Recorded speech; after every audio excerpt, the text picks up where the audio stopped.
Hello all, welcome to Coffee with Marci.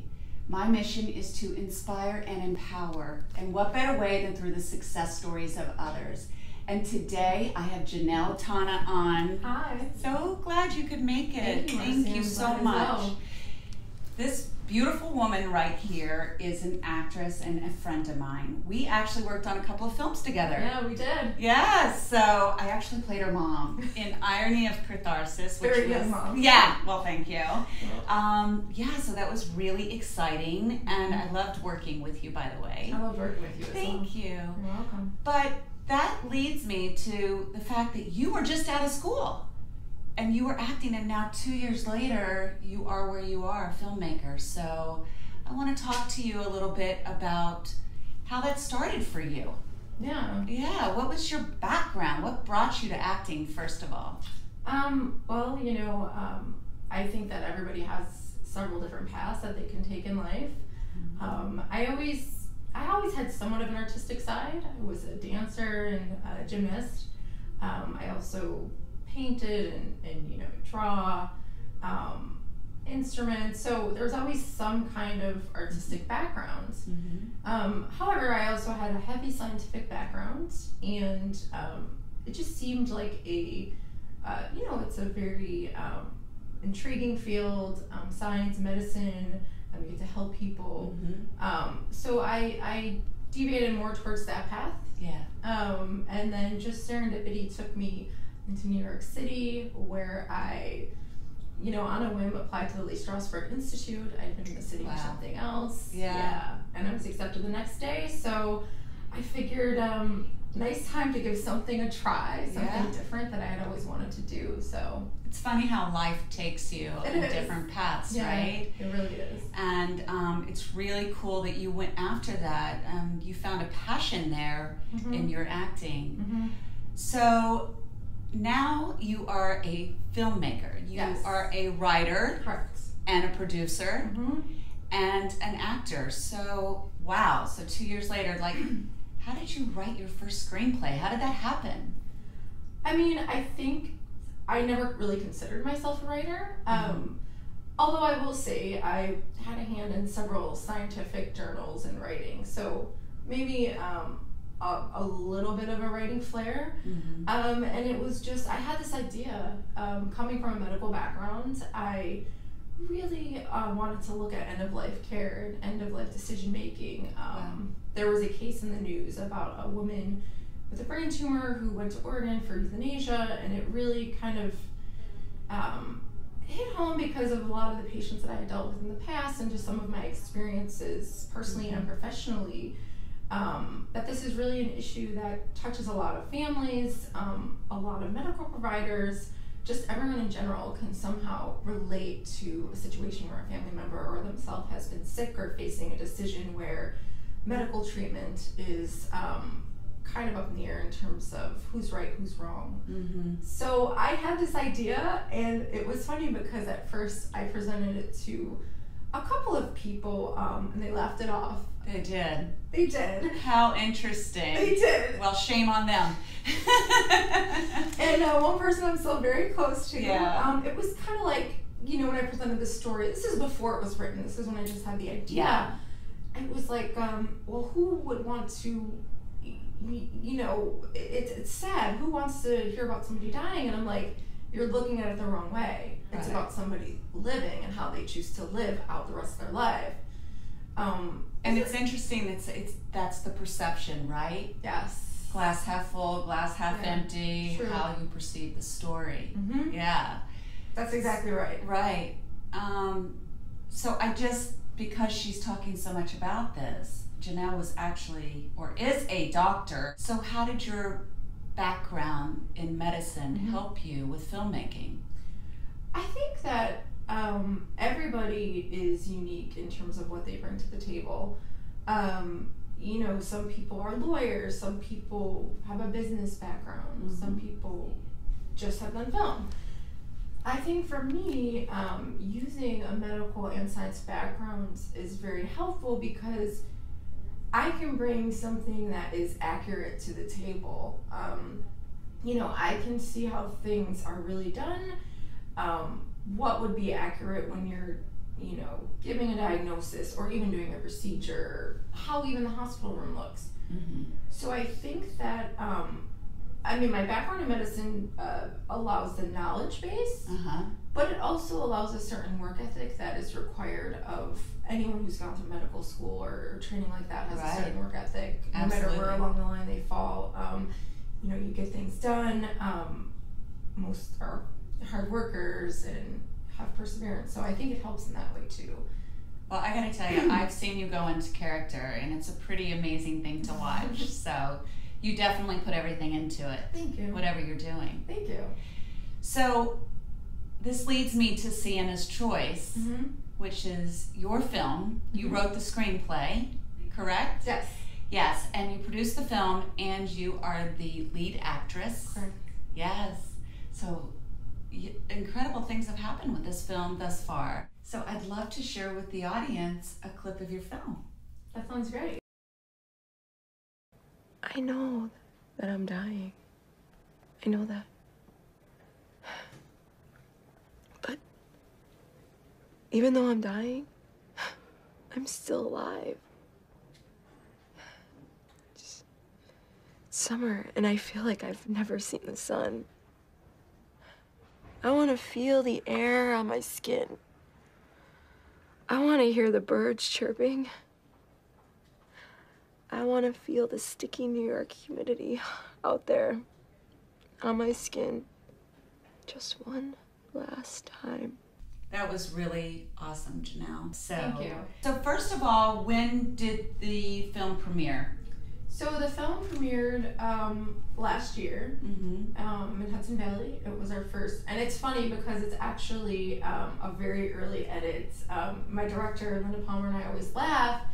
You know, we were not ready for the film because we had just gone through the editor's cut and then our cut, our notes. Right. So there was a lot more work to be done, and we had sent it along to Charles Marinaro and them, and you know, they absolutely loved the film, and just, this film is so moving. It's amazing. So we just decided to run with it at that point, and it's really gone all over the world. I mean, I've traveled to several countries in Europe, Canada. You know, I've been back and forth to the coast, so it's really been a phenomenal experience overall. So this film, once it launched, has taken you to different parts of the world and to different film festivals. Is that what it is? Yeah. Okay, that's why you're traveling so much. So what was your favorite place? I love Geneva, Switzerland. Oh, yes. I've been to Switzerland before. It's beautiful. Yeah, it's gorgeous. Yeah. I absolutely loved it. It was one of the most peaceful cities I've ever been in. So That's nice. Yeah. It's nice to find a little peace. It really is, and the people were wonderful, and they received the film very well. So yeah. So tell us what it's like to be a female protagonist and a female, you know, film writer, producer. What is that like for you? I think, like I mentioned a little bit earlier, when I first brought the story of Sienna's Choice, they were actually two men, just men that I'm close to, that I know, and I found once I started telling the story to women, and this is not to speak for all men because there's a lot of men who are greatly affected by this film, but I just found that it was better received. You know, women just really found an emotional tie to the film, got what I was trying to say. So it was really important to me in that regard, and then also, I mean, not just filmmaking, but many other fields where, you know, a lot of things are seen from the male perspective. So I wanted to make, I mean, I'm only a small-time filmmaker right now, but I wanted to put out a piece where it was really not just a strong female protagonist and in characters, which we had. We also had good males, excellent males, in front of the camera, but also behind the camera. Right. Because that brings a certain touch and vision. So our 90% of our team, our director Linda, she's that's really cool. Yeah, amazing. Our DP, several of our producers, my co-scripties, you know, Elise and Susie. Are both females, so I really thought it was important to kind of put that perspective because I feel like, I mean, there's a lot of great films out there, even in Hollywood. I'm not going to bash them, but, oftentimes, even when you audition for something, the males are always the multidimensional, layered characters, and the females are on the surface. They're just one specific thing. Right. So, I like it where the female also has multiple layers or multiple perspectives. So Yeah. it's So important to me. absolutely, because that leads back to Sienna's Choice, because the story of Sienna's Choice, I'd love for you to share that with us.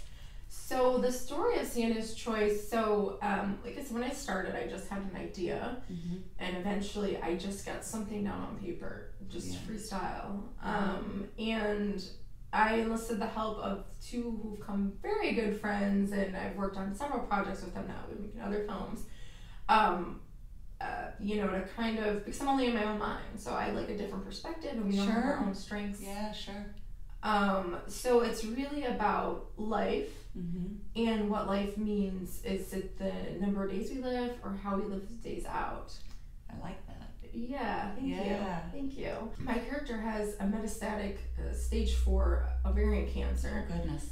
Yeah. So ovarian cancer is really a silent killer among women, because it's not diagnosed until it's too far gone in many cases. So terrifying. It's important to bring awareness to that, but the overall arching theme of the film is really who decides for us when we can't decide for ourselves. So somebody makes their medical wishes clear, and then you have other family members who might have the best interest in mind. I mean, not always, but in a lot of the cases.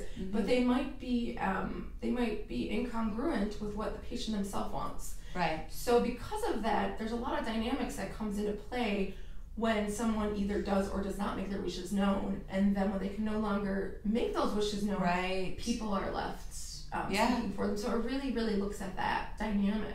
It's interesting that you say that, because actually I was with a lady last night, and her parents' friend is passing, is not doing well, and days are numbered.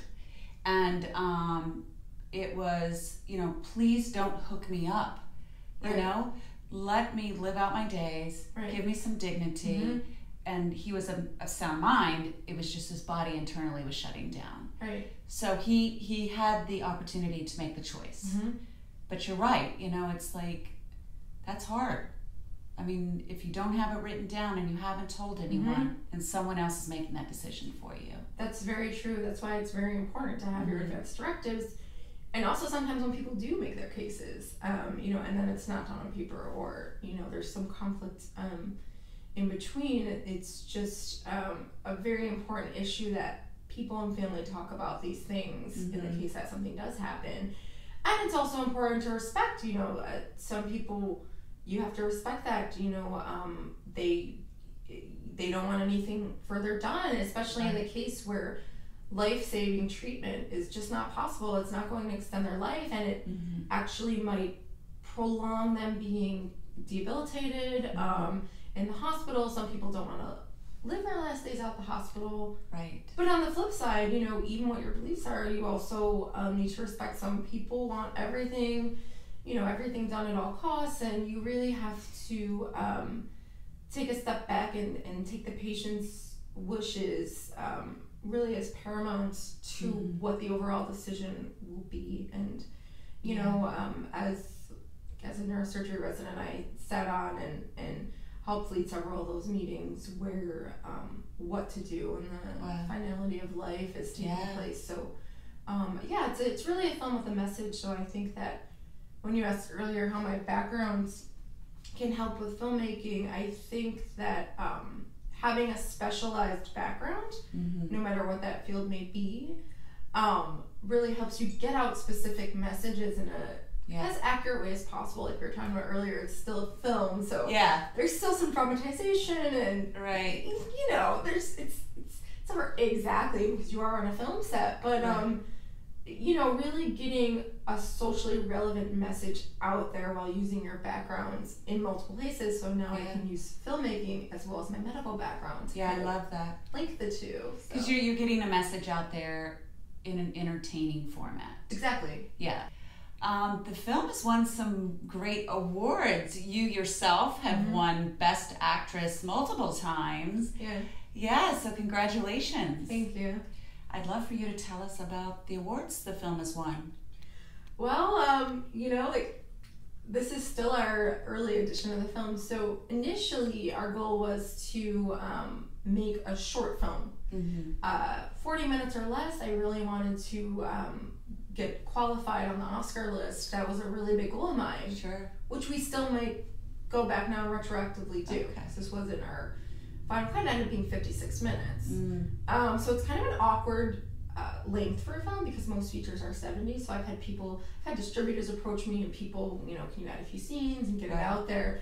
So I'm kind of on the fence, but I do think I'm going to go the short film way. But to answer your question, yeah, we've been blessed to, I don't even know, probably I would say 40 nominations by now. I'm not, honestly, I have to sit down. I'm very grateful for all of them. Yeah, it's so exciting. Yeah, we've gotten, like you said, I've gotten a lot of Best Actress awards and nominations, and that's a testament to the truthfulness of the film and also my exceptional acting teachers that I think helped me along the way, and the directing. And then we've gotten Best Film. A few of our other actors have won awards. We've gotten Audience Choice. Oh, we've gotten 2 Best Screenplays, Excellence in Screenplay. That's great. Best Score. Yeah. Oh, wow. Cool. A little bit of everything. Yeah. So we've gotten, we got that.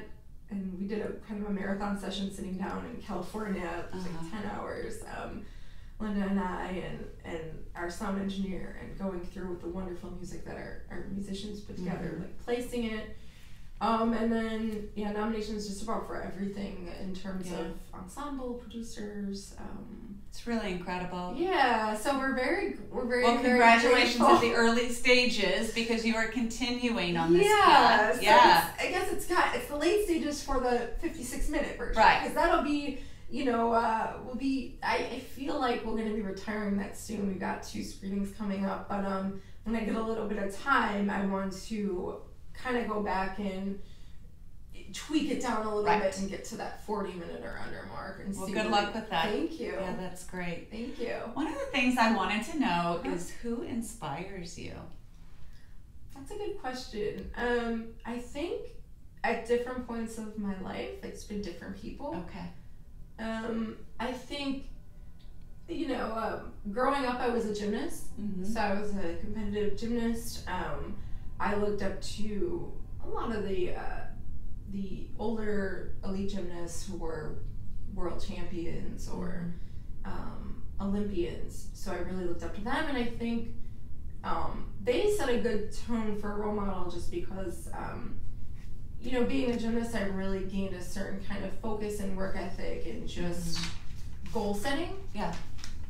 And I think in terms of in medicine, there's been quite a few people. There were several, neurosurgeons that I worked with that I definitely look up to still.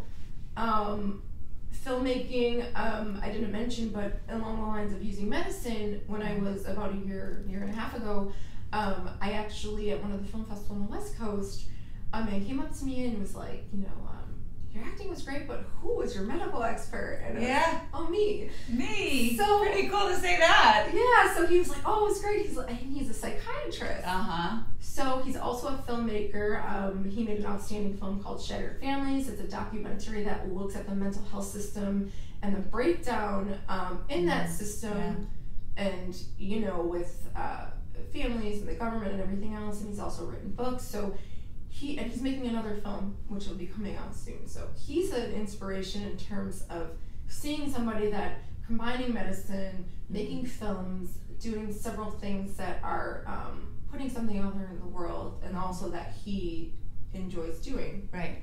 And then in terms of filmmaking in general, Linda Palmer, who's our director of Sienna's Choice, 2 different people that I worked with, one in Michigan and one in LA, both recommended her and put in a good word. So it was fate because it's weird how it all came together. Yeah. So, and I've been on a couple producing, and I'll be acting in one of her films. So Very cool. and she does really great work. She also puts out all kinds of films, and she also does a focus of things that are socially relevant and make a difference. Her Our Father film really inspired me. It was also medically based, about Alzheimer's. Oh wow. Yeah, and she's making a very big film about poaching. Oh god. And that'll be coming out. So she's working a lot on that right now. Oh, so that must be so disturbing very thankful she's going to put that message out there and start the conversation even more so because it needs to happen. Yeah. But it's so disturbing. Oh yeah. And she must know everything about it now. Yeah, she's definitely done her due diligence, and she's constantly working on it. And you'll be a part of that one, or not the poaching one? Not the poaching one. There's another film called Turnover. It's about it's a comedy, and it's really good. Okay. It'll be revolving around baking in this restaurant, and I have a nice little role in that. So very cool. Yeah, I'm excited just to work with her again. So. Yeah, absolutely. Yeah. So Sienna's Choice, you said there's 2 more screenings, and we have one here in New Jersey happening September 8th? September 8th at 3 p.m. At Teaneck Theater, Teaneck Cinema. It will be playing at the Northeast Film Festival. We're very excited. I love the Northeast Film Festival. So you haven't been to that one yet. Oh, it's so much fun. Yeah? Last year I was in a film. I had a small part in a film. Friends had asked me if I would, and I had so much fun. Yeah. They actually filmed my scene after they already put together the film and the screening, so it got edited, and it was really cool because I got killed, and I was playing this kind of 70s cool chick, totally different than my character. He was hair down, I was smoking a cigarette, and so it was just fun. It was but the film hustle, it was so much fun. There'll be red carpet and parties every night. Very cool. And a lot of amazing other films that'll be. So my film Sienna's Choice, and then my other film that I wrote with my 2 writers, and will be at 5 p.m. It's a shorter film. Oh. Yeah. What is the name of that? If Only for a Moment. If Only for a Moment. Yeah. So that film, I did it as part of the 72-hour film challenge. Okay, yeah. I didn't expect. We actually just got back from Cannes, so that was at Cannes. Good for just you. A short film section, but. That's pretty big. I really wanted to be involved. I just wanted to see what was going on, and Cannes was beautiful. So I've traveled a lot for Sienna's Choice, but I've traveled a little for If Only for a Moment, and we've gotten some nominations for that film as well. In other places, and then there's a lot of other outstanding films that friends of mine have shot, and people that I know that will be there all weekend. So I highly recommend everyone going out to New Jersey. Sorry, my throat's a little. And seeing the film and seeing all the other films. So Teaneck, New Jersey Film Festival. For someone that hasn't been to a film festival, why would they want to go? I think, my first film festival was only 2 years ago. Yeah. Whatever it was. I think a couple of reasons. Well, at first if you have a film, right? Right. The first time you see yourself in an actual movie theater. Yeah. It's weird. Yeah. It's funny because I just laugh the whole time. Yeah. It was so bizarre. It's uncomfortable almost. Yeah. People are around you, they're looking at you while you're watching, and you're yeah, especially it's the first time you're seeing it, because it's not your film, and you're critiquing your own act. You're what did I say? Well, you're critiquing yourself. Yeah. And then, especially when I first, a brand new actor, I didn't know. I mean, I had natural instinct, but looking back, I'm kind of just oh God, that acting is so embarrassing.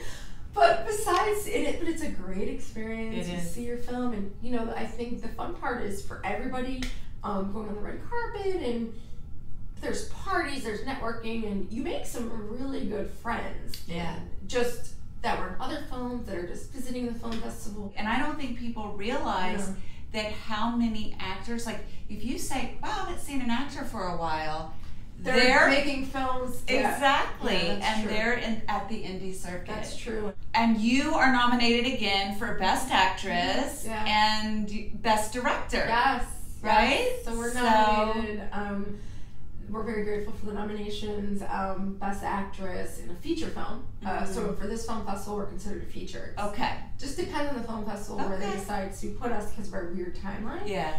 And then Linda Palmer is nominated for Best Director. Well deserved. Yeah. Very cool. Yeah, she really puts, the ensemble is great. The shots are everything. And then we're also screening at the Buffalo Niagara Film Festival, I believe on the 26th at 6 p.m. So that's my hometown, Buffalo. Oh, cool. Yeah. So I haven't been back in a little bit, but you know, That's I'm excited. It's been like a year. Yeah. But Buffalo's where, you know, I grew up. I did all my medical school and all my school. Right. So it's nice to kind of be a good turnout. Yeah, and see everyone. Yeah, and to, you know, I like to make film contacts there as well. And just friends and seeing people that I haven't seen in a while. Yeah. So we're very grateful also to the Buffalo Niagara Film Festival and Bill Cowell. Thank you very much, and everybody there. Larry Rosen with Northeast. So yeah, that's great. So is there anything else upcoming? So, you know, just a lot of the same. You know, I've been helping write 2 films for, no, I'm not producing, but somebody else is. Okay. You But know, to be a part of the writing. to be a part of the writing, like you asked cool. before, I never considered myself a writer until doing Sienna's Choice. And I think it actually has also helped my scientific writing because I've gone back and I'm working on something else, and I'm like, wow, I'm doing these, you know, just like simple things very quickly and like referencing, and I'm like, this is, you know, my efficiency has grown from writing poems. Yeah. So I'm working on those, and you know, just working on stuff in medicine. Very so cool. Going, you know, back that way a little bit, and just working to kind of bring the 2 aspects of my life together. You know, medicine's a big part of my life.